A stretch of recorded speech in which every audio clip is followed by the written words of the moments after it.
They say the Cold War ended in 1991, but if you look at the headlines today, you might think it never left, except now it's not just about nuclear arms or ideology.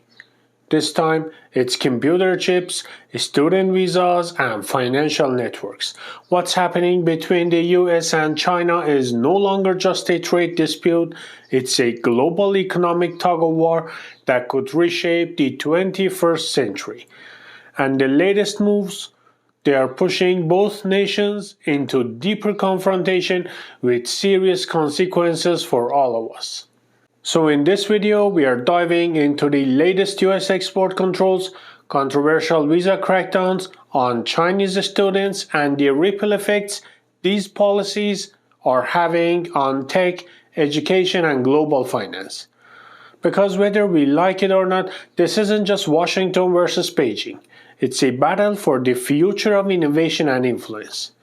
Before we jump in, if you find this kind of deep analysis valuable, give this video a like and share it with someone who cares about the bigger picture. It really helps more people find this content. The US government is once again tightening the screws on China's access to American technology, but this time it's not just the chips themselves. It's the very tools and intellectual property that make chip design possible. Companies like Cadence and Synopsys, who provide the software and blueprints essential to semiconductor design, have been ordered to stop selling to Chinese firms. And the market reacted fast. Stock prices for both companies dropped by double digits. Why such a dramatic move? Washington believes that by cutting off China's access to advanced design tools, they can stall Beijing's military and AI ambitions. This isn't just about tech anymore. It's national security strategy by way of silicon. And here is the kicker. These controls don't stop at US borders.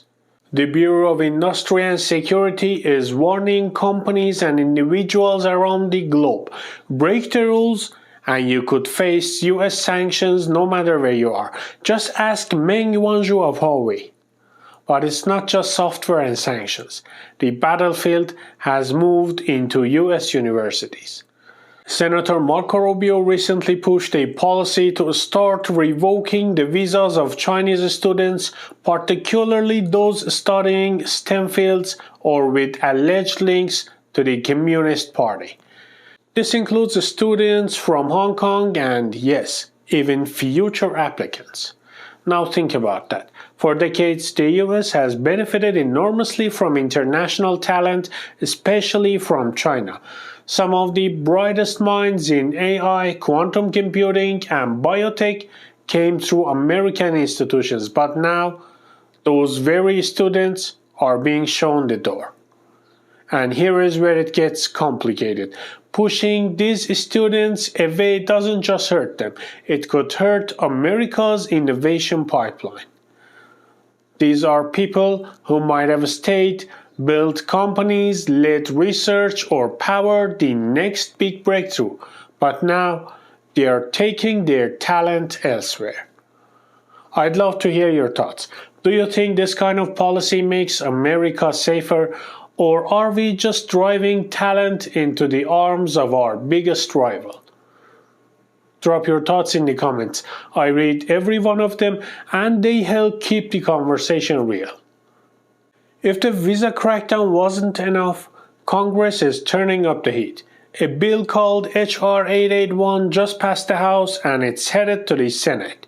If signed into law, it would ban American colleges from working with Chinese institutions on anything, even the arts. This is decoupling in its purest form, and it's a clear sign of how bipartisan this anti-China stance has become. Both Trump and Biden have leaned hard into the same playbook: sanctions, tariffs, and now restrictions on education. But the real cost here isn't always visible. Families in China who invested everything into their children's American education now live in fear of deportation. Institutions built on global exchange are being fractured, and the U.S. reputation as a welcoming, meritocratic nation, it's starting to fade. Beyond tech and students, there is another layer to this economic conflict, and it's a big one: finance. The US has long used tools like the SWIFT banking system to impose sanctions, freeze assets, and control global transactions. But now, other countries are pushing back. They are building alternative systems. The BRICS nations, for instance, are exploring ways to reduce their reliance on the US dollar entirely. Why? Because once a tool like SWIFT becomes a weapon, trust begins to erode. It's no longer a neutral platform. It becomes a lever of US power. And that's prompting even traditional allies to rethink their strategies. If countries start walking away from the dollar, the consequences for American economic dominance could be enormous. We are not there yet, but we are closer than we were a decade ago. What makes all of this even more complicated is the question of leadership. Policy in Washington often swings with the personalities in the room. One moment Trump is praising international students, the next he is signing off on visa bans. This isn't just about one man. It's about how policy gets made in America. When decisions on technology, education, or foreign affairs depend more on political mood than long-term planning, the risk of self-inflicted wounds grows. And make no mistake, restricting visas and cutting off collaboration may feel like tough moves, but in the long run, they could be handing China a massive strategic win. Here is where it all comes together. Talent is the new oil. AI, quantum, and the fusion energy are the frontier industries that will shape this century. And 50% of the top AI researchers in the world, they are Chinese. If America wants to lead, it needs them, period. Instead, the current approach is driving them away. China and Hong Kong are stepping up, welcoming talent with open arms. Universities there are gaining prestige. Labs are getting staffed. Innovations are accelerating. It's ironic. While the US is trying to kneecap its rival, it may actually be handing Beijing the exact advantage it needs to pull ahead. So where does this leave us? The U.S.-China relationship is more than just a competition. It's a test of strategy, leadership, and vision. And the path we are on right now, it feels more like one step forward, two steps back. This isn't just about who makes the best chips or who hosts the brightest students. It's about what kind of country the U.S. wants to be in the decades ahead. A fortress or a beacon.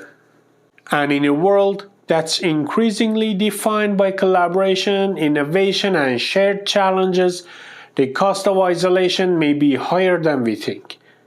If you made it this far, thank you. Don't forget to like, subscribe, and ring that notification bell so you never miss an update on global shifts like this. And as always, thanks for watching.